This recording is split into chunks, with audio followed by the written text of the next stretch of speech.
The champagne tasted like artificial sweetener and broken dreams on my tongue. I sat alone at table 19, the table furthest from the bride and groom, reserved for obligation invites and workplace pity. My burgundy bridesmaid dress, purchased secondhand and altered in my apartment with trembling fingers, felt tight across my ribs, a constant reminder that I didn't belong among the designer gowns that floated around me like exotic birds. Another solo attendee, the server's sympathetic smile stung more than any outright mockery as she topped off my glass. "Don't worry, honey. Weddings are meat markets. Someone might still notice you." I forced a smile that didn't reach my eyes and watched her glide away to more important guests. The wedding reception of Elise Montgomery, my childhood friend turned successful interior designer, sparkled with wealth and privilege in the grand ballroom of the Ashford Hotel.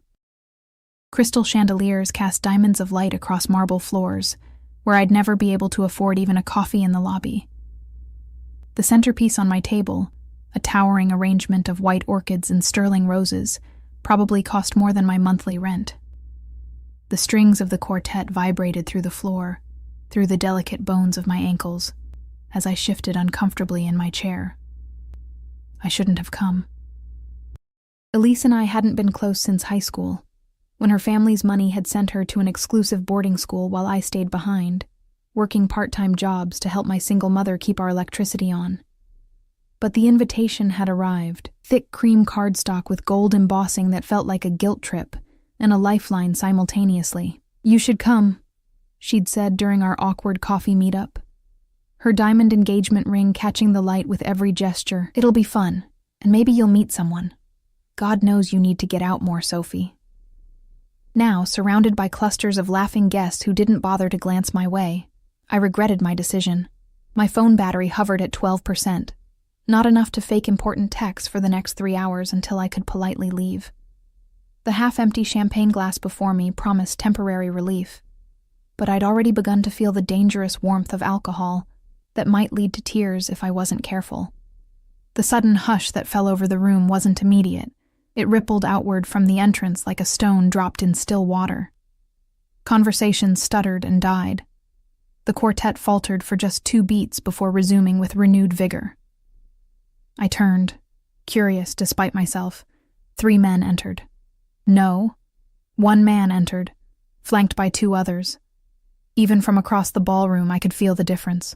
The 2 men on either side were barriers, not companions. Expensive suits stretched across broad shoulders, eyes constantly scanning the crowd with mechanical precision. But the man between them, he moved like every step was deliberate, unhurried, yet purposeful, tall, with dark hair cut close at the sides but longer on top, styled with careless perfection. His suit wasn't just expensive, it was bespoke, charcoal gray material that seemed to absorb and reflect light differently than those around him. He couldn't have been older than 35. His face all sharp angles and shadows, impossible cheekbones that caught the chandelier light. Even from a distance, I could see his eyes, pale against olive skin, sweeping the room with ownership, not curiosity. I realized I'd been holding my breath and forced myself to exhale, looking away quickly when his gaze moved toward my corner. Something about him made my skin prickle with awareness, like the air before a summer storm. "That's Luca Ricci," whispered a woman at the neighboring table, not bothering to lower her voice enough. "I can't believe Elise's father invited him." "Business connections," her companion murmured back. "You don't get to where James Montgomery is without making certain arrangements. Still, everyone knows what he really does. Those buildings downtown, the new waterfront development, blood money." I glanced up again, unable to help myself. Blood money. The words should have repelled me, but instead I felt a shameful fascination. In my world of double shifts and discount groceries, danger was mundane. Unpaid bills, broken down cars, eviction notices. His kind of danger seemed almost luxurious by comparison. The bride appeared at his side suddenly, her white gown luminous against his dark suit. They exchanged kisses on both cheeks, and Elise's nervous smile told me everything. Respect mingled with fear. Her father joined them, shaking the man's hand with strained cordiality. Not a friend, then. A necessary evil. I dropped my gaze to my champagne, swirling the bubbles and trying to appear invisible. The last thing I needed was to catch the attention of someone important enough to cause that kind of reaction. I'd finish this drink, wait until the dancing began, and slip out unnoticed. Maybe I could even... Is this seat taken? The voice cut through my thoughts like a knife. Low, slightly accented, and undeniably directed at me. I looked up, and my heart stopped. Luca Ricci stood beside my table, one hand resting casually on the back of the empty chair next to mine. Up close, his eyes were the color of Arctic ice, contrasting sharply with olive skin and dark brows. A thin scar traced the edge of his jawline, somehow enhancing rather than marring his features. He smelled of something expensive and subtle, sandalwood and amber maybe, with undertones I couldn't identify. Behind him, at a careful distance, stood one of his guards, gaze sweeping continuously, one hand always near his jacket. The other had positioned himself by the nearest exit. No, I managed, my voice sounding strange to my own ears. It's not taken. Something that wasn't quite a smile touched his lips. Good. Instead of sitting, he remained standing, his gaze moving deliberately over the empty chairs, the untouched place settings, the obvious isolation of my position. The silence stretched between us until it became unbearable. Not exactly the place of honor, is it? He finally said, his accent wrapping around the words like silk over steel. Heat rushed to my face. I'm just happy to be included. Are you? His eyebrow arched slightly. You don't look happy, Sophie. My blood turned to ice. How do you know my name? That almost smile again, revealing nothing. I make it my business to know who's who at events I attend. Before I could respond, a commotion near the bridal table drew attention. The groom's drunken college friend was making an impromptu speech, champagne sloshing dangerously close to the bride's gown. Several guests looked embarrassed, others amused. Through it all, I felt Luca's gaze remain fixed on me. Your friend has expensive taste, he commented, nodding toward the bride, who was now laughing uncomfortably as her new husband tried to reclaim the microphone. This wedding must have cost close to $500,000. The flowers alone were imported from 3 different countries. I shifted uncomfortably. Elise and I grew up together. We don't really run in the same circles anymore. And yet here you are, wearing a dress that cost you a week's salary, sitting alone at the reject table. His bluntness should have offended me, but the accuracy of his assessment left no room for denial. Why come at all? The question pierced through my carefully constructed defenses. Why had I come? To prove something? To whom? Myself? Elise? The ghost of our friendship? I was invited, I said finally, the lameness of my response hanging in the air between us. Luca tilted his head slightly, studying me with unnerving intensity. Some invitations are obligations disguised as opportunities, Sophie. The way he said my name, softly emphasizing both syllables, sent an involuntary shiver down my spine. I took another sip of champagne to hide my reaction, but when I glanced up, the knowing look in his eyes told me I'd failed. Mr. Ricci, a voice interrupted. A thin man with wire-rimmed glasses and nervous hands appeared at Luca's elbow, careful not to touch him. Mr. Montgomery is asking if you might join him for a moment. There are some people he'd like you to meet. Luca didn't acknowledge the man immediately, his eyes still fixed on me. Then, with deliberate slowness, he reached into his jacket pocket and withdrew a silver card case. His fingers, adorned with a single platinum ring on his right hand, extracted a business card that he placed on the table before me. The father of the bride is about to introduce me to potential investors who don't know what they're getting themselves into, he said, his voice pitched for my ears alone. Save me from tedious conversation in 20 minutes. Come find me and act like you need to speak with me urgently. I stared at the card. Heavy stock, minimalist design, just a name and phone number in understated type. Why would I do that? He leaned closer, and I caught another breath of that intoxicating scent. Because you're as bored as I am, and we both know you're looking for an excuse to leave early without seeming rude. His gaze flicked toward the dance floor, where couples had begun to gather. Besides, I need a partner for at least one dance, and you're the only person here who won't try to impress me with their stock portfolio or their father's connections. Before I could formulate a response, he straightened and turned to follow the nervous assistant. Over his shoulder, he added, 20 minutes, Sophie. Don't make me come looking for you." I watched him walk away, moving through the crowd that parted before him like water around a stone. His guards fell into step behind him, nearly invisible despite their size. The business card sat on the table between my fingertips, its edges sharp and perfect. This was madness.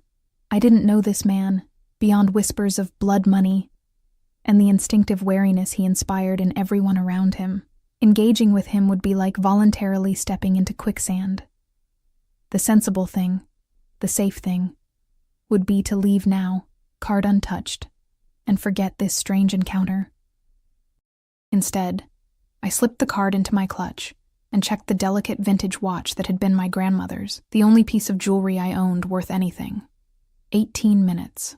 I used the time to visit the restroom, where I pinched color into my pale cheeks and reapplied my lipstick with trembling fingers. In the mirror, my reflection looked both familiar and strange.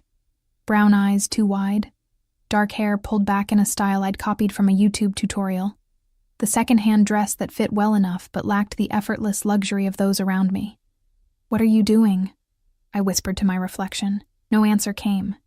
When I emerged, the reception was in full swing. The dance floor pulsed with bodies. The music had transitioned from elegant quartet to a more contemporary band, and the alcohol had loosened ties and inhibitions. I spotted Luca immediately, standing at the edge of a circle of men in similar suits, his posture relaxed but somehow separate. As if sensing my gaze, he looked up, those pale eyes finding mine across the room. Something electric passed between us, a current of recognition, of anticipation. The corner of his mouth lifted slightly, and he raised his whiskey glass in the smallest acknowledgement before returning his attention to the conversation. My heart pounded against my ribs as I made my way toward him, skirting the dance floor, nodding at acquaintances who suddenly seemed to notice me now that I had direction, purpose. One of his guards saw me approaching and shifted position, eyes assessing me with clinical detachment before whispering something into an earpiece. I hesitated at the edge of the group. The men were laughing at something Elise's father had said, but Luca wasn't laughing. He was watching, observing, his attention appearing to be on the conversation, while his awareness extended outward like ripples. "Mr. Ricci?" I forced my voice to remain steady.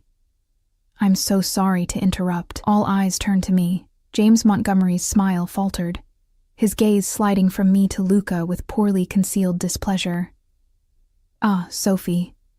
Luca's voice carried a warmth that hadn't been there before, transforming his face with practiced ease.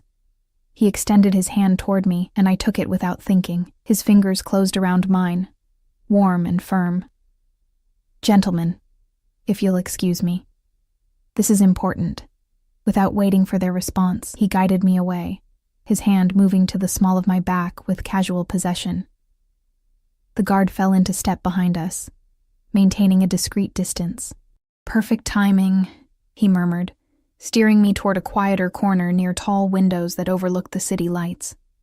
5 more minutes of that conversation, and someone would have mysteriously disappeared from the guest list. I couldn't tell if he was joking. "I'm glad I could help." "You didn't just help, Sophie. You saved me." He stopped when we reached the windows, turning to face me, his hand still resting lightly against my back. "And now I'm going to return the favor." "What do you mean?" "I mean that everyone in this room has spent the last 3 hours either ignoring you or pitying you. And in about 30 seconds, they're going to be consumed with curiosity and envy instead." Before I could process his words, the band transitioned to a slower song. Luca's hand slid from my back to capture my fingers again. "Dance with me." It wasn't a request. His hand closed around mine with gentle firmness, and I found myself following him to the dance floor, as if pulled by an invisible string. My mind screamed warnings. This man was dangerous, unknown, powerful in ways I couldn't comprehend. But my body moved forward, drawn by something I couldn't name. The dance floor parted for him without effort. Couples shifted aside, conversations halted mid-sentence, and eyes followed our progress with undisguised interest. When Luca turned to face me at the center of the floor, one hand settling at my waist while the other still held mine, I felt the weight of 100 stares pressing against my skin. "Everyone's watching," I whispered, my fingers trembling slightly against the expensive fabric of his jacket. "Yes," he agreed, pulling me closer with subtle pressure. "That's the point." He moved with unexpected grace, guiding me into the rhythm of the slow jazz number. My dance experience was limited to awkward high school formals and the occasional wedding, but Luca led with such confidence that I found myself following effortlessly.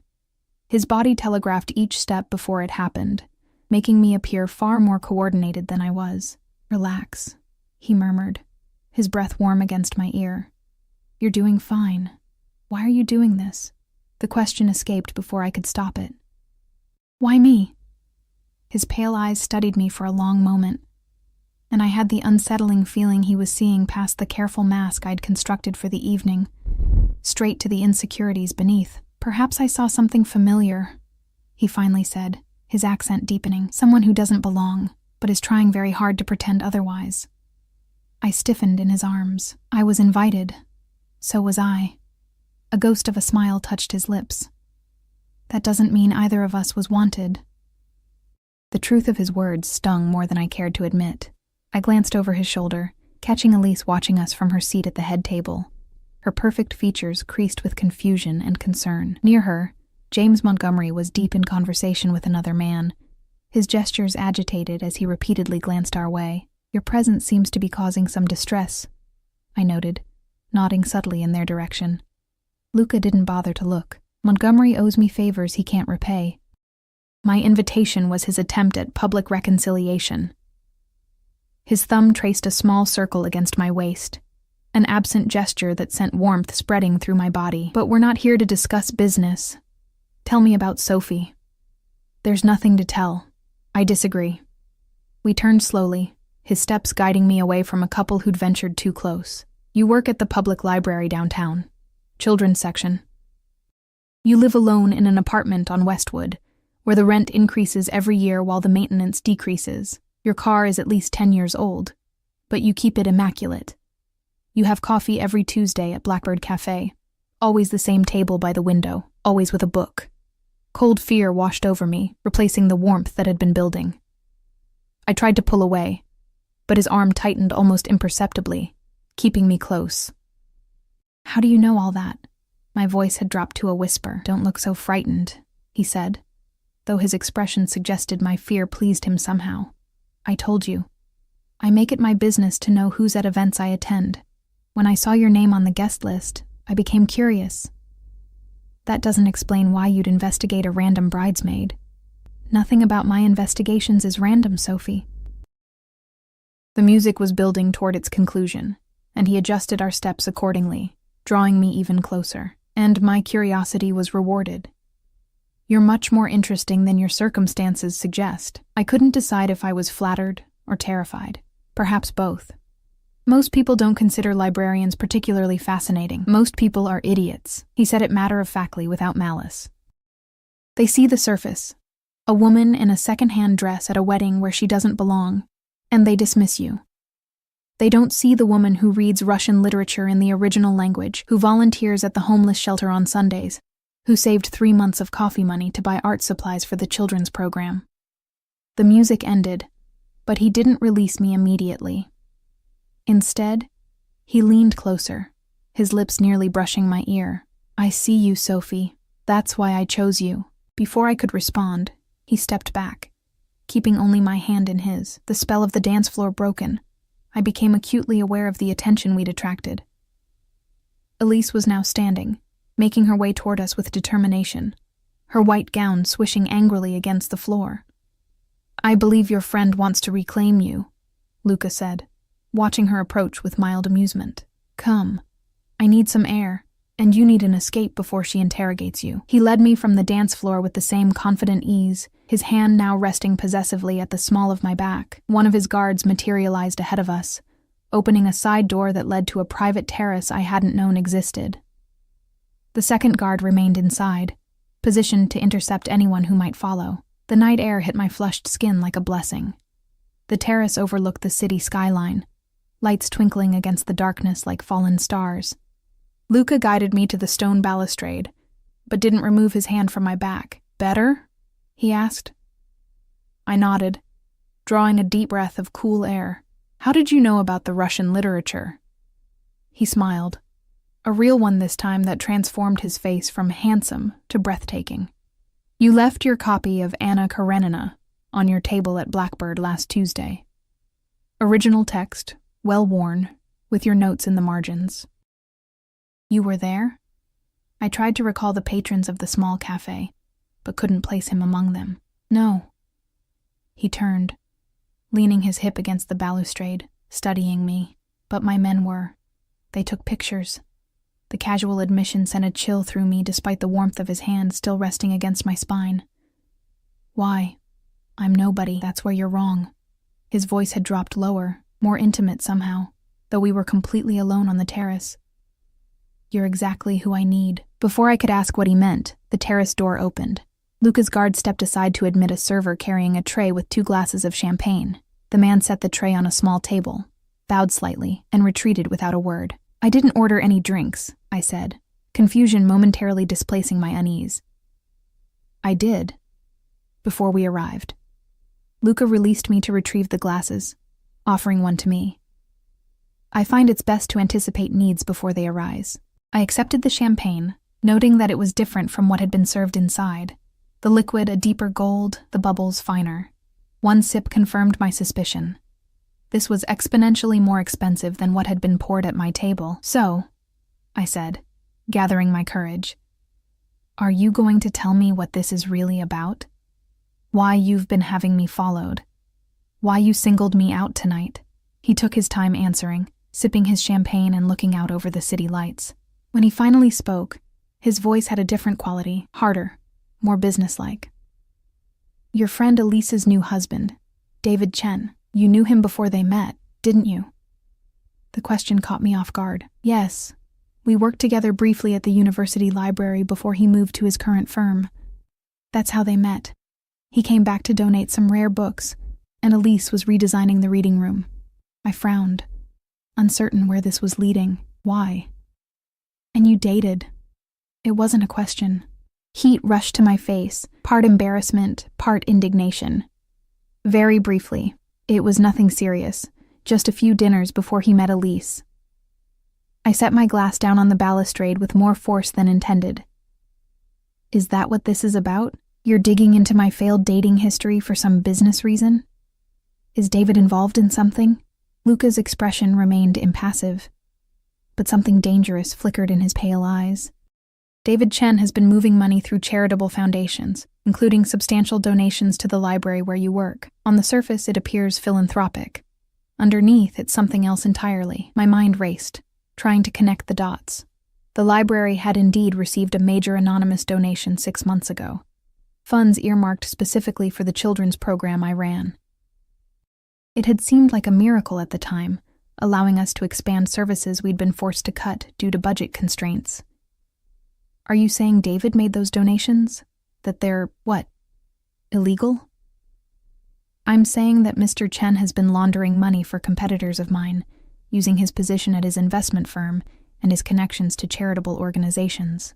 Luca's voice remained calm, conversational, as if discussing the weather rather than criminal activities. "Money that was taken from me through means I find disrespectful." The implication slowly crystallized in my mind, horror building with each passing second. "And you think I'm involved somehow, because I dated him years ago, or because I work at the library that received donations?" Luca studied me for a long moment, his gaze penetrating. Then he smiled slightly. "No, Sophie. If I thought you were involved, we wouldn't be having this pleasant conversation on a terrace." The quiet menace beneath his words made my blood run cold. I glanced toward the door, suddenly aware of how isolated we were, how completely at his mercy. "Then why am I here?" My voice emerged steadier than I felt. "Because you're my way in." He stepped closer, eliminating the distance between us. "David still cares for you. It's obvious in the way he watches you when Elise isn't looking. The regret in his eyes." I shook my head. "You're mistaken. David loves Elise. He barely remembers me." "Men like David don't forget women like you, Sophie. They just learn to hide their desires better."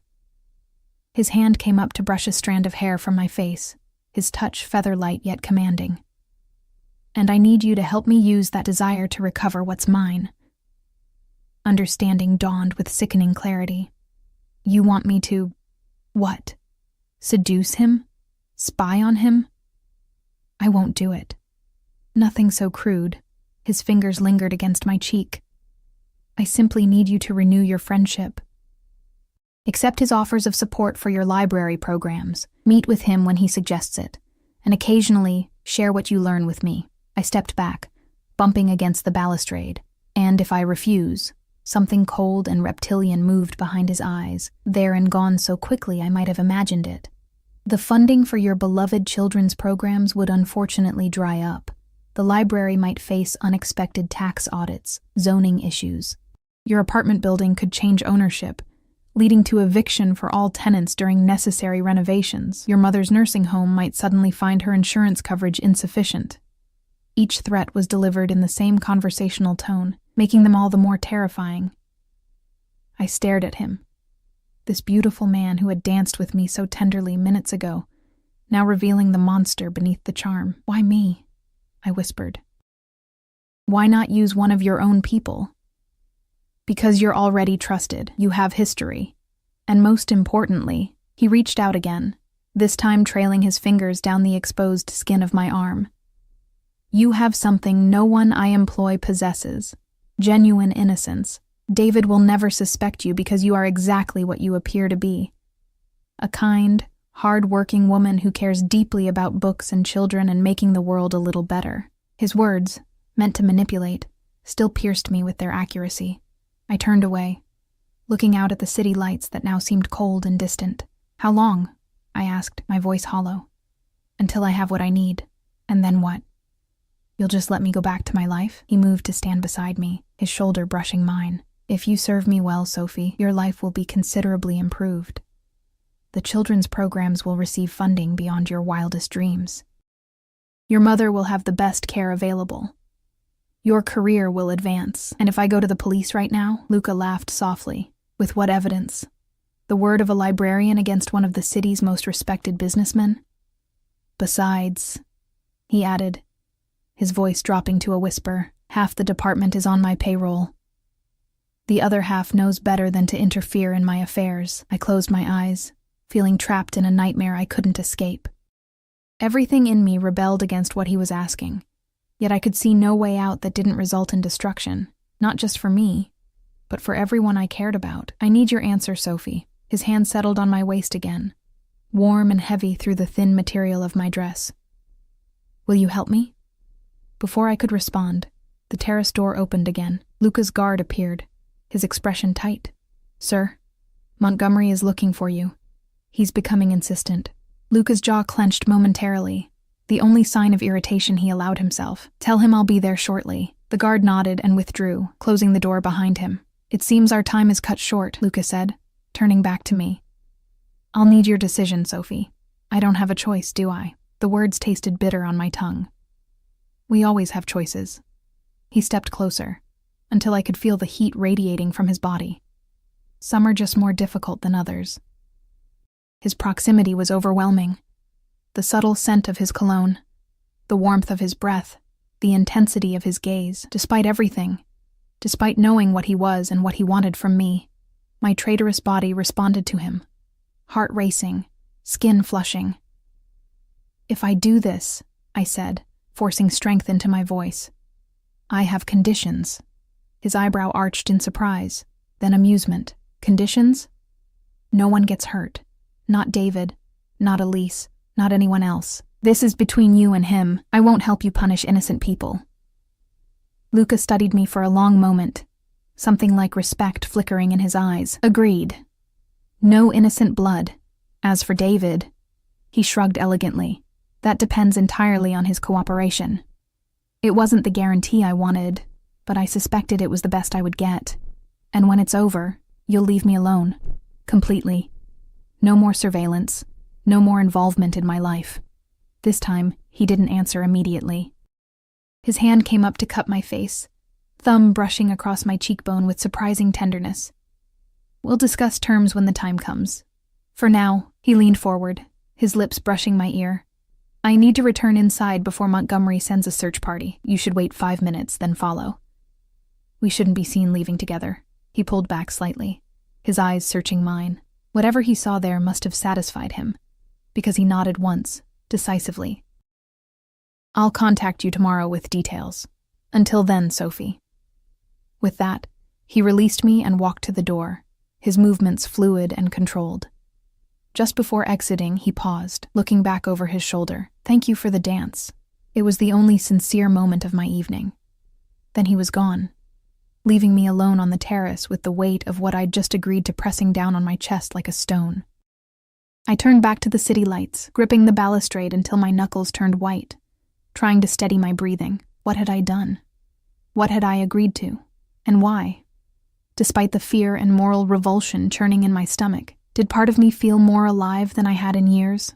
Sleep eluded me that night. I tossed in my narrow bed, replaying every moment of my encounter with Luca, searching for some way out of the trap I'd willingly walked into. By the time dawn's gray light filtered through my thin curtains, I'd convinced myself it had all been an elaborate mind game, that Luca Ricci had simply been amusing himself with the lonely bridesmaid, that his threats and propositions were nothing but cruel entertainment. Then my phone chimed with a text from an unknown number. Good morning, Sophie. Car will arrive at 9:30. Wear something casual but elegant. My stomach twisted into knots. This was real. All of it. I considered ignoring the message, pretending I'd never received it, but the memory of his cold, precise threats kept me from deleting it. Instead, I dragged myself to the shower, letting the hot water wash away the night's restless thoughts, if not the anxiety that had settled into my bones. My apartment, a small one-bedroom in a building that had seen better days decades ago, felt suddenly vulnerable, exposed. Had his men been here? Had they cataloged my possessions, my habits, my weaknesses? I glanced at the framed photo of my mother and me on the bookshelf, taken before her illness had stolen her independence, and felt a renewed surge of determination. I would play Luca's game, but on my terms. Somehow, I would protect everyone I cared about. At precisely 9:30, my phone chimed again. Outside. No name this time. None needed. I smoothed down the navy blue dress I'd chosen. Simple, modest, the most expensive item in my closet aside from the bridesmaid dress, and took a deep breath before leaving my apartment. On the street below, a sleek black Bentley waited, its windows tinted to obscurity. As I approached, the rear door opened, but the interior remained shadowed. Miss Miller. The driver, one of the guards from the wedding, nodded politely as I hesitated by the open door. Mr. Ricci is expecting you. Expecting, not waiting. The distinction was clear. I slid into the cool leather interior, half expecting to find Luca beside me, but the back seat was empty. The door closed with a soft, expensive thud, sealing me inside the whisper-quiet cabin. The privacy partition was raised, leaving me isolated with my mounting anxiety as the car pulled smoothly into traffic. We drove for 20 minutes, leaving my familiar neighborhood behind, winding through progressively more affluent areas until we turned onto a private drive hidden behind wrought iron gates. The estate that came into view took my breath away. A modern mansion of glass and stone perched on a cliff overlooking the ocean, surrounded by meticulously landscaped grounds and protected by a discreet but unmistakable security presence. The car stopped at the main entrance where another guard opened my door. This way, please. I followed him through massive double doors into an entrance hall that could have housed my entire apartment with room to spare. Sunlight poured through floor-to-ceiling windows, illuminating contemporary art pieces that probably cost more than I'd earn in a lifetime. Everything was tasteful, expensive, and impersonal, like a museum rather than a home. Sophie. Luca's voice echoed slightly in the vast space. He descended a floating staircase, dressed in casual luxury, dark trousers and a light cashmere sweater that emphasized his lean strength. Thank you for coming. As if I'd had a choice. Your home is beautiful, I said, because it seemed safer than the accusations burning on my tongue. One of them. He gestured for me to follow him through the house. I rarely stay in one place for long. We passed through a series of stunning rooms, each designed to impress rather than comfort, until we reached a sunlit terrace overlooking the ocean. A table had been set for breakfast, the white linen cloth fluttering gently in the sea breeze. Please sit. He pulled out a chair for me, the picture of courtesy. Are you hungry? I wasn't, but refused to show weakness. Yes, thank you. He nodded to a waiting server, who immediately appeared with coffee and a selection of pastries that would have made a French patisserie envious. Luca waited until we were alone before speaking again. I imagine you have questions. I set down my coffee cup carefully, several hundred, but let's start with the most pressing. What exactly do you expect me to do? Direct. I appreciate that. He leaned back in his chair, studying me with those pale, unsettling eyes. David Chen has been moving money, my money, through a series of charities, including your library's foundation. I need to know where that money is going, who else is involved, and most importantly, where he's keeping the documentation of these transactions. And you think he'll just tell me these things?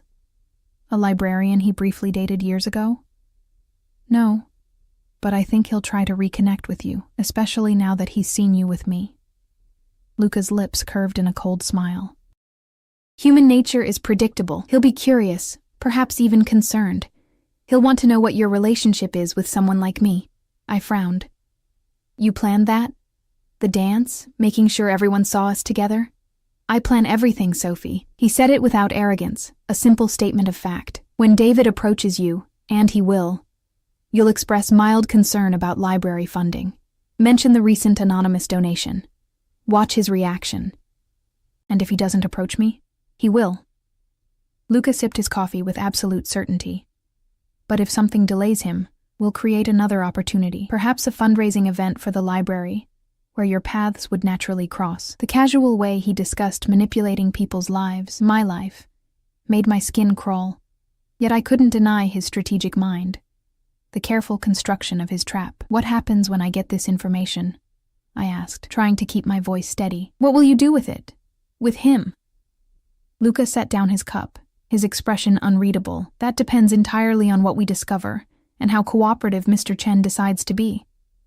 My preference is always for civilized resolution. Something in his tone suggested his definition of civilized might differ significantly from mine. I won't help you hurt anyone, I reminded him, meeting his gaze directly. So you've said. He studied me for a moment, then changed topics abruptly. Tell me about your work at the library. The sudden shift left me momentarily off balance. Why? Because I want to know. His tone made it clear this wasn't optional. So I told him about the children's reading programs I'd developed, the grant applications I wrote in my spare time, the mobile library initiative for underserved neighborhoods. To my surprise, he listened with apparent interest, asking thoughtful questions that demonstrated he was actually paying attention. You care deeply about your work, he observed when I finished. Books saved me as a child. I want to give that same refuge to others. Something flickered in his eyes. Recognition, perhaps. Refuge? Yes. He was quiet for a moment, then asked, What did you need refuge from? The question was too personal, too close to vulnerabilities I kept carefully guarded. Everyone needs escape sometimes. He accepted my evasion with a slight nod.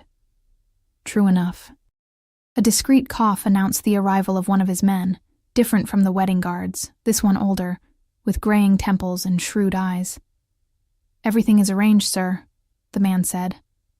Thank you, Marco. Luca stood, extending his hand to me. Come, there's something I want to show you. Hesitantly, I placed my hand in his, allowing him to help me from my chair. His fingers closed around mine with that same gentle firmness from our dance, leading rather than forcing. He guided me through the house to a room I hadn't seen before, a library that took my breath away. 2 stories of floor-to-ceiling shelves housed what must have been thousands of volumes, many appearing rare and valuable. A spiral staircase connected to a balcony that wrapped around the entire space, while comfortable reading areas were arranged throughout. Unlike the rest of the house, this room felt lived in, personal. Oh, I breathed, unable to hide my reaction. Luca watched me, something like satisfaction in his expression. I thought you might appreciate this. Appreciate was an understatement. I moved forward as if drawn by a magnet, running my fingers lightly over leather bindings, cloth covers, examining titles in multiple languages. First editions sat alongside contemporary works, organized not by conventional library systems, but by some personal preference I couldn't immediately discern. "This is incredible," I admitted, forgetting for a moment who he was, what he represented. "Do you actually read all these?" "Everyone." He followed me as I explored, keeping a slight distance that nonetheless felt like closeness. Books were my first investment. Before properties, before businesses. I paused at a glass-fronted case containing what appeared to be ancient manuscripts. These must be worth a fortune. Their value to me isn't monetary. He moved beside me, opening the case with a key produced from his pocket. Carefully, he removed a small, leather-bound volume. This was the first book I ever purchased for myself. I was 12. He handed it to me, and I accepted it with reverent hands. A first edition of Machiavelli's The Prince in the original Italian. The irony wasn't lost on me. "Appropriate," I murmured, carefully opening it to find a bookplate inside with elegant script. Luca Antonio Ricci, 1999. "You think it's cliché?" There was amusement in his voice. "The future crime lord reading Machiavelli?" I glanced up, startled by his blunt self-description. "I think it's revealing." "How so?" I chose my words carefully. Machiavelli understood that power isn't inherently moral or immoral. It's a tool. What matters is how skillfully it's wielded. I closed the book gently. "You read this at 12. You were preparing even then." His expression shifted subtly, something like surprise or respect, crossing his features before being carefully masked. "Most people misinterpret Machiavelli. Most people haven't actually read him," I countered, returning the book to him.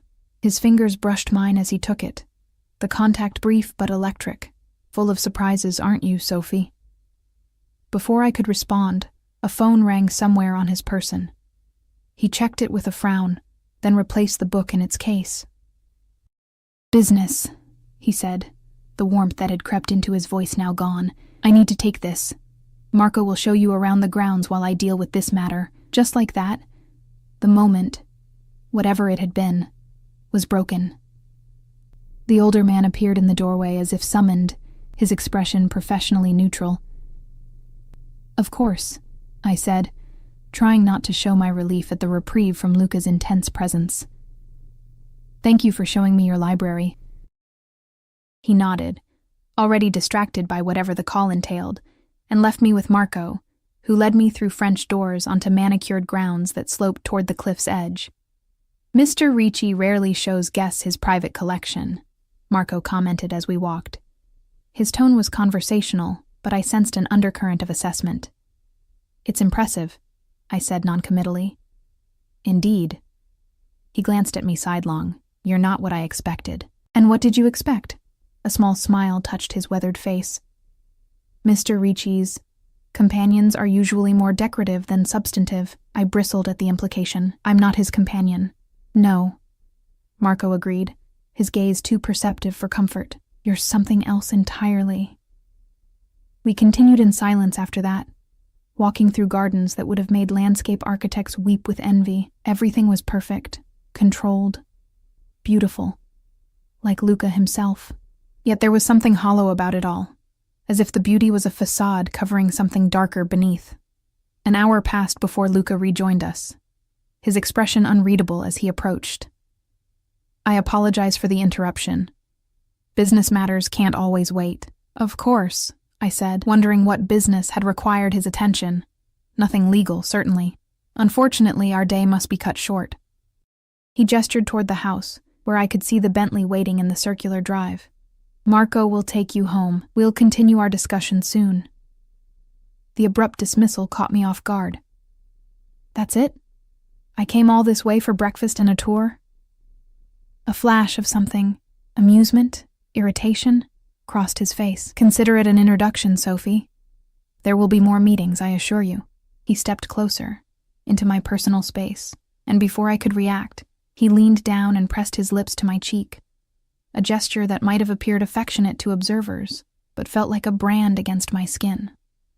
"Watch for David," he murmured against my ear. "He'll come to you within the week, and Sophie..." His hand closed around my wrist, gentle but inescapable. "Remember who you belong to now." Then he released me, stepping back with perfect composure. "Until next time." I wanted to protest, to tell him I didn't belong to anyone, least of all him. But the words died in my throat. Instead, I nodded stiffly and turned toward the waiting car, feeling his gaze follow me every step of the way. As the Bentley pulled away, I caught a final glimpse of him standing on the steps of his beautiful prison, isolated in his power, watching me leave with those cold, calculating eyes. And despite everything, the threats, the manipulation, the danger he represented, I felt a confusing pang of something like loss. What was happening to me? Luca was right. David came to me exactly 4 days later. I was shelving books in the children's section, balancing on a small stepladder to reach the highest shelf, when I heard his familiar voice behind me. "Still can't reach the top shelf, huh, Sophie?" I nearly dropped the picture book in my hands, turning too quickly and wobbling on the ladder. David reached out instinctively, steadying me with a hand on my elbow, his touch lingering a moment longer than necessary. "David," I said, trying to keep my voice neutral despite the sudden hammering of my heart. "Congratulations on your marriage. The wedding was beautiful." He smiled, that same boyish smile that had charmed me years ago, before I discovered that charm was his default setting, deployed equally with everyone from baristas to potential investors. "Thank you." He glanced around the colorful children's area, taking in the reading nooks and artwork. "The place looks great. I heard your programs have been expanding." I climbed down from the ladder, putting necessary distance between us. "Yes, thanks to a very generous anonymous donation. We've been able to extend hours and add weekend workshops." His expression revealed nothing, but I caught the slight tensing of his shoulders. Anonymous? How mysterious. Very. I shelved the last book, then turned to face him fully. "What brings you here, David? Somehow I doubt you've developed a sudden interest in picture books." He laughed, running a hand through his carefully styled hair. "Same direct Sophie. I've missed that." His expression grew more serious. "Actually, I wanted to check on you. After seeing you at the wedding with Ricci, I was concerned." There it was. Exactly as Luca had predicted. The bait was taken. Concerned. I kept my tone light, curious. "Why would you be concerned about who I dance with?"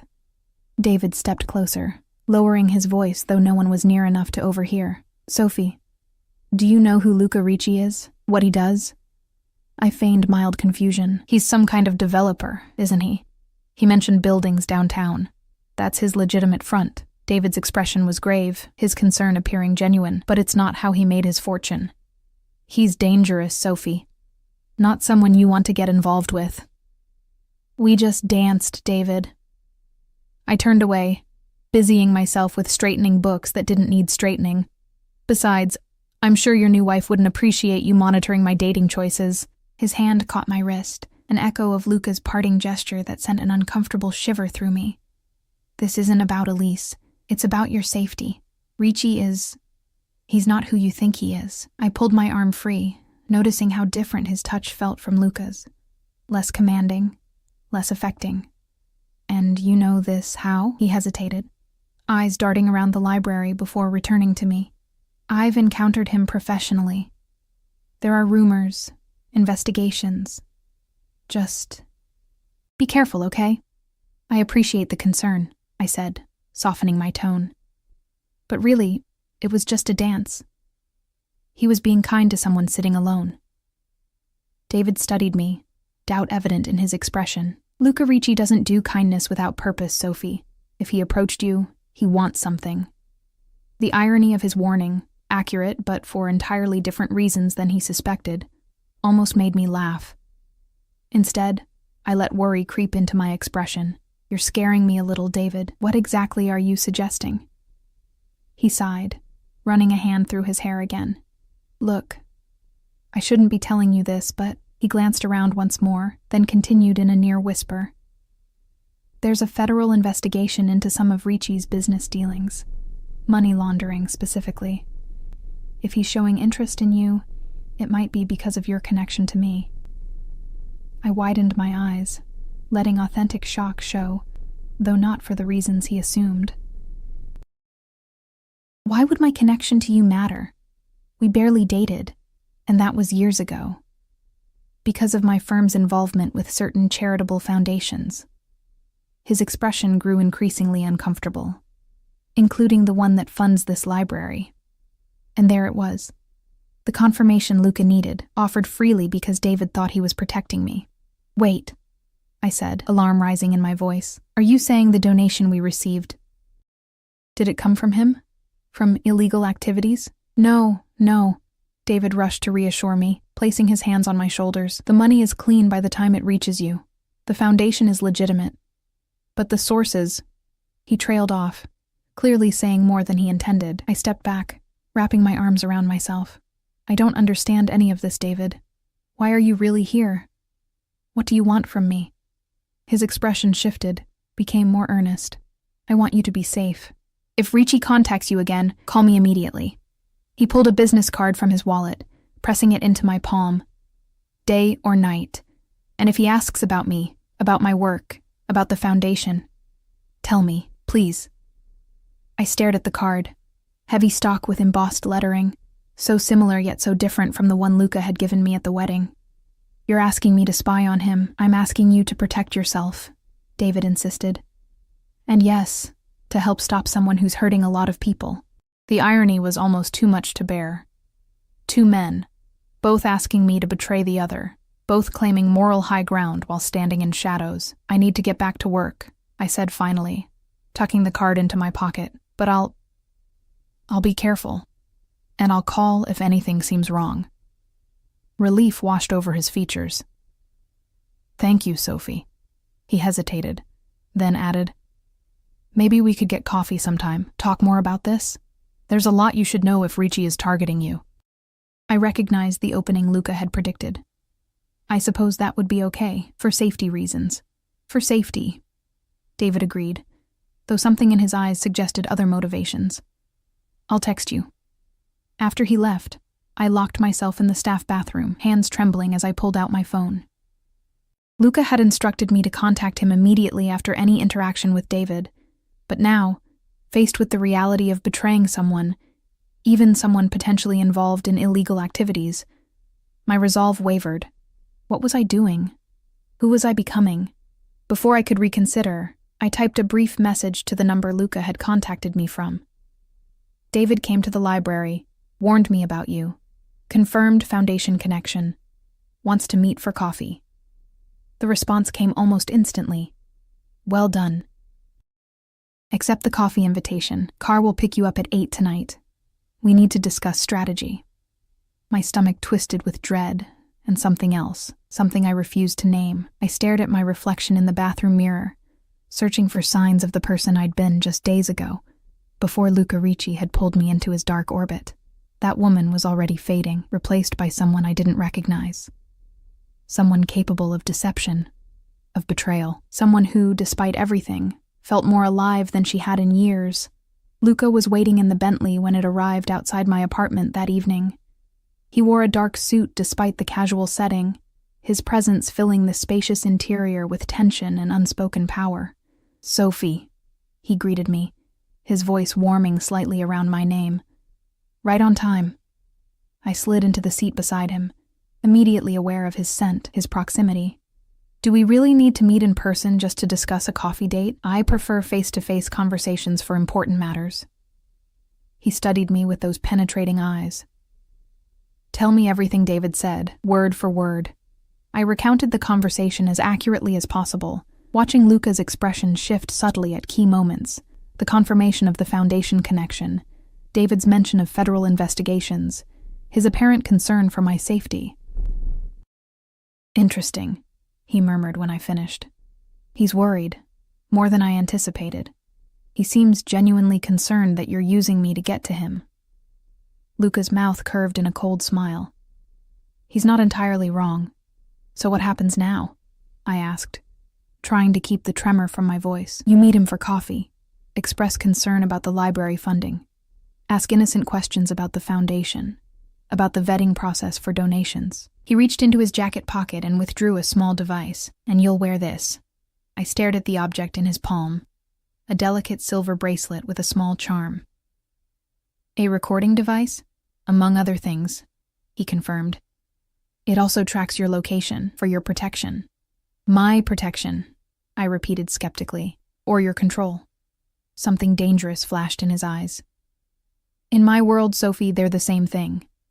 I didn't reach for the bracelet. This is crossing a line. Having coffee with him, asking questions, that's one thing. Secretly recording him is another. The line was crossed the moment you agreed to help me. His voice hardened slightly. Don't develop moral qualms now. It doesn't suit you. Doesn't suit me? I felt anger flare, hot and unexpected. You don't know the first thing about what suits me. You investigated me, threatened me, manipulated me, but you don't know me. Instead of the anger I expected in return, Luca's expression softened into something almost like admiration. There she is. I was wondering when your spine would show itself again. What are you talking about? The woman who stood up to me on the terrace, who set conditions despite being terrified. He leaned closer, his eyes intent on mine. That's the Sophie I'm interested in, not this obedient, frightened creature you've been playing at being. His words caught me off guard. Had I been playing a role, suppressing my true reactions out of fear? Take the bracelet, Sophie, he said, his voice gentler now. Not because you're afraid of what I'll do if you refuse, but because you want to know the truth as much as I do. Because part of you, the part you don't want to acknowledge, is curious, excited even. He held it out again, the silver links catching the dim light inside the car. After a long moment, I reached for it, my fingers brushing his palm as I took the bracelet. His skin was warm, the contact sending an unwelcome surge of awareness through me. How do I activate it? I asked, fastening it around my wrist. It's already active. He watched me adjust the bracelet, something like possession in his gaze. It suits you. The double meaning wasn't lost on me. This doesn't mean I'm yours, Luca. I'm doing this for the library, for the children who depend on our programs. For my mother. Not for you. Tell yourself whatever you need to. He replied, unfazed, but we both know there's more to it than that. I see it in your eyes when we're together. The same thing I felt when we danced. I looked away, unable to bear the weight of his scrutiny, the uncomfortable truth in his words. When is David likely to contact me about coffee? He allowed the subject change, though his knowing expression remained. Tomorrow or the next day. When he does, suggest Blackbird Cafe. Your usual table. Your men will be watching, I said. It wasn't a question. Always. He reached out, his fingers tilting my chin back toward him. But not just for surveillance, Sophie. For your protection. David Chen is more dangerous than you realize. The familiar warmth of Blackbird Cafe enveloped me as I entered, the scent of freshly ground coffee beans and pastries momentarily calming my frayed nerves. David was already waiting at my usual window table, 2 steaming mugs before him. He stood when he saw me, that perfect smile in place. I remembered you like their vanilla latte, he said, gesturing to one of the mugs. Thank you.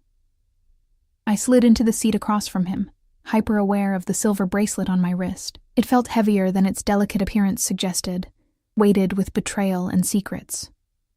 I'm glad you agreed to meet, David said, his expression earnest. I've been worried since our conversation at the library. I wrapped my hands around the warm mug, avoiding his gaze. I've been thinking about what you said, about the donation to the library. I glanced up, watching his reaction carefully. Could it really be tainted money? David leaned forward, lowering his voice. The situation is complicated, Sophie. The foundation itself is legitimate. It does real good work, but some of its funding sources are questionable. Like Luca Ricci, I prompted. His expression tightened. Among others. Men like Ricci use charities to clean their money, make it appear legitimate.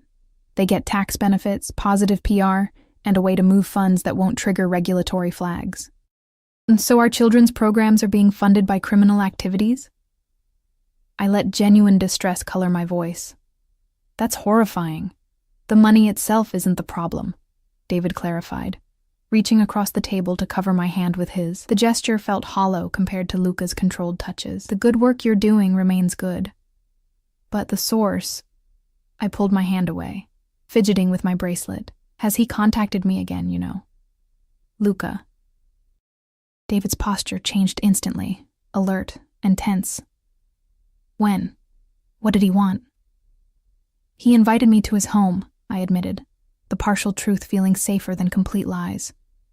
It was overwhelming, beautiful, but cold somehow. He has this incredible library. He showed you his collection? David seemed genuinely surprised. That's unusual. He's notoriously private about his personal spaces. I shrugged, feigning confusion. He said he appreciated my knowledge of books. But David, he never mentioned you, or the foundation, or anything financial. He just talked to me. About literature, about my work. David's brow furrowed.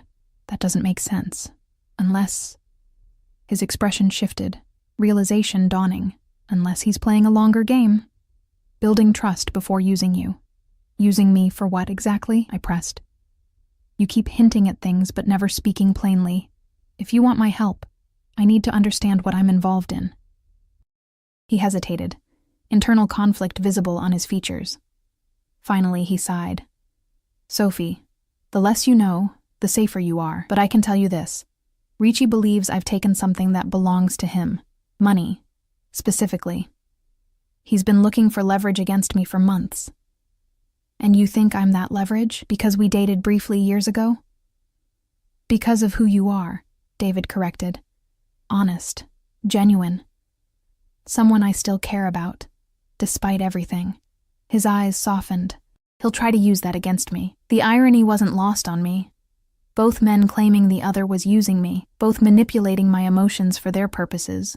Yet somehow, Luca's straightforward coercion felt less insulting than David's emotional manipulation masked as concern. If you really think I'm in danger, I said carefully, maybe you should tell me more about what's really going on, where the money came from, where it's going. David's phone buzzed on the table. He glanced at it, frowning. I have to take this. It's the office. Excuse me for a moment. As he stepped outside to take the call, I noticed a leather portfolio he'd left on his chair. The zipper was partially open, a folder visible inside with the Foundation's logo embossed on it. Without allowing myself to reconsider, I reached across and quickly pulled the folder out, snapping a photo of the papers inside with my phone, before returning it exactly as I'd found it. David returned moments later, his expression troubled. I'm sorry, Sophie. There's an issue at work I need to handle immediately. He gathered his things, oblivious to my theft. Can we continue this conversation soon? Maybe dinner this weekend? Of course, I agreed, feeling the weight of the stolen information like a stone in my stomach. I hope everything's okay. Just business complications. He hesitated, then leaned down to kiss my cheek. Be careful, Sophie. And call me if Ricci contacts you again. Promise me. I nodded, not trusting myself to speak without betraying my guilt. As he hurried from the cafe, I sat motionless, the vanilla latte cooling untouched before me. What had I become? A spy? A thief? A betrayer of trust? All in the span of a week. Outside the window, I caught a glimpse of a black sedan parked across the street. One of Luca's men, undoubtedly.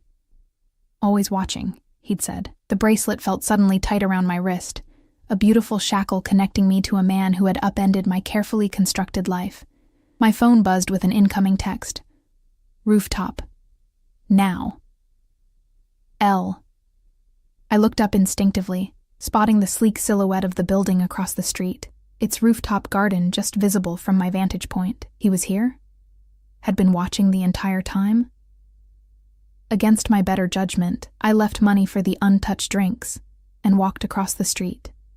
The building's security guard nodded at me as if expecting my arrival, directing me to a private elevator that required a keycard he provided. The elevator rose silently to the top floor, opening directly onto a stunning rooftop garden with panoramic views of the city. Luca stood at the edge, his back to me, hands clasped behind him as he surveyed the urban landscape below. He didn't turn as I approached, though I knew he was aware of my presence. Did you get what I needed? He asked, his voice carrying on the light breeze. I took photos of some documents from his portfolio, I admitted, stopping several feet behind him. Though I'm not sure what they mean, he turned then, his pale eyes searching mine. Show me. I hesitated, suddenly realizing this was a point of no return. Until now, I'd been playing both sides, telling myself I was merely gathering information. But handing over those photos would be a definitive act of betrayal, of David, of my own principles. What will happen to him? I asked. To David, when this is over. That depends entirely on what's in those documents. Luca stepped closer, his expression unreadable, and on his willingness to return what he took. And if he doesn't, or can't? A shadow crossed Luca's features. Then choices will be made. Consequences will follow. He reached out, his fingers brushing my cheek in that now familiar gesture that sent unwelcome warmth through me. But you have my word. No unnecessary violence. I'm a businessman, Sophie, not a monster. A businessman who threatens people's families, their livelihoods, their homes? I challenged, not backing away from his touch despite myself. Those seem like the tactics of someone who crossed the line from business to monstrosity long ago. Instead of anger, his response was a genuine smile that transformed his face, softening the hard angles into something almost boyish. There she is again, the woman who isn't afraid to speak truth to power. Stop saying that, I snapped, irritated by his apparent delight in my defiance. I'm not your entertainment. No, he agreed, his smile fading into something more serious. You're much more than that, Sophie, more than you realize. Before I could respond, he closed the remaining distance between us, one hand cupping my face while the other settled at my waist. Familiar positions from our dance, yet infinitely more intimate in this private setting. I knew from the moment I saw you sitting alone at that wedding, he murmured, his thumb tracing my cheekbone, that you were different, authentic in a world of pretenders, loyal in a sea of opportunists. Loyal? I repeated incredulously. I just betrayed someone's trust. I stole private documents. I'm wearing a recording device you gave me. And it's tearing you apart, he observed, his eyes never leaving mine. The conflict between what you believe is right and what you're willing to do to protect what matters to you. That struggle is what makes you different, Sophie. What makes you valuable. To your business, I said bitterly. To me. The simple declaration hung in the air between us, weighted with implications I wasn't prepared to examine. I pulled away, needing distance from his magnetic presence to think clearly. This isn't what I agreed to, Luca. Using me to trap David was one thing. Whatever this is, I gestured between us. It wasn't part of the deal. No, he acknowledged, allowing me the space I'd claimed. It wasn't expected. By either of us, I think. We stood in silence for a moment, the city spread before us, oblivious to our private drama unfolding above it. Finally, I pulled out my phone, unlocking it to reveal the photos I'd taken. Here, I said, offering it to him. The documents you wanted. After this, I'm done. I've fulfilled my part of our bargain. He accepted the phone, his fingers brushing mine in the exchange. As he scrolled through the images, his expression hardened, cold calculation replacing the warmth of moments before. This is it, he said, more to himself than to me. The proof I needed. The entire network, every account, every transfer. So it's over? I asked, hope flaring briefly. You'll leave David alone now? And me? Luca looked up from the phone, his gaze penetrating. It's over for David, yes. These records are enough to recover what was taken. He handed the phone back to me. But for us, Sophie, this is just the beginning. There is no us, I insisted, though my voice lacked conviction even to my own ears. You threatened me, coerced me. That's not a foundation for anything. Perhaps not, he conceded. But neither of us can deny what's happened between us, what continues to happen every time we're together. Before I could formulate a response, he reached into his jacket and withdrew an envelope, offering it to me. Your reward, as promised. I stared at the envelope, making no move to take it. I don't want your money. It's not money, he said, a hint of amusement in his voice. Open it. Cautiously, I accepted the envelope, breaking the seal to find documents inside. Legal papers I didn't immediately understand until I saw my mother's name. I looked up at him, confusion giving way to disbelief. "You've transferred her to the private wing of Lakeside Care Center," I whispered. That facility costs more than I make in a year." "She'll receive the best care available for the rest of her life," Luca confirmed. "Additionally, the children's programs at your library now have a permanent endowment, clean money, from legitimate businesses, before you ask. Your career, your mother, your passion projects, all secure." Tears pricked at my eyes, emotions too complex to name washing through me. Why?